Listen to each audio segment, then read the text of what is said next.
Well, they're still selling. While headline, of course, today Raila calls the strike as an easy, calm returns. Indeed, a calm has actually returned right back to normal, and that's a paper that you rightfully mentioned that was asked to be boycotted. But as you can see, and we even just spoke to one of our vendors here who decided not to quite speak to us. But as you can see, he was quite busy at work today. Sijui unaweza tuelezea magazeti ya Nation yanaenda vipi?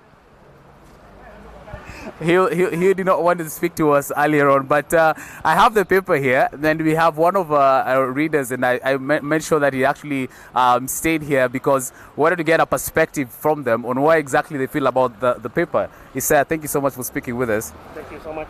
You have the Daily Nation. I think the advice was about that you should boycott purchase of the Daily Nation. That was the thing. That was the thing. And since I'm a reader of the Daily Nation, and also I have it in my office, and actually every day I buy the daily newspaper, and I appreciate the news that is being presented and also the layout of the news. But the perspective was, of course, due to the political climate, and of course there's a lot of bickering onto, why you should boycott the Daily Nation or even watching NTV. But from your perspective, you find it a bit different. It's a bit different. It's a bit different because you see, it can be said, but the thing is, you can't tell me not to be buying the Daily Nation newspaper or not to watch the Nation TV.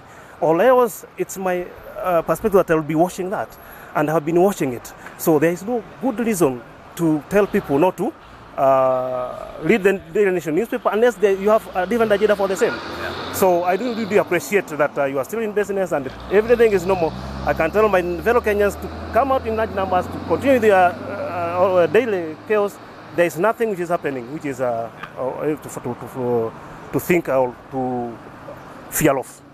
Of course, Isaiah, before I stopped you, I realized you were rushing to your day-to-day business. Just give us a perspective.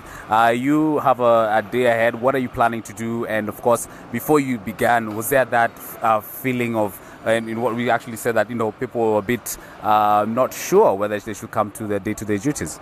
In the morning, there was that fear. But as the day is progressing, you can see that people are walking their daily chaos, and there is no problem at all. What exactly are you up to today? Up to today, I'm working normally. I'm working normally. Right now, I'm rushing somewhere. I've got a meeting. I have to attend to it because it's more important than what that has happened in the past. Yes. Thank you so much. Appreciate it. Yes. Thank you so much for your time. Well, Ken, the papers are here. Well, still selling, and I think we're still going to talk to a few others and just get to hear their perspectives onto how they feel. So this is what we had spoken to you about. Of course, the streets right next to the Stanley Hotel, right on Kenyatta Avenue.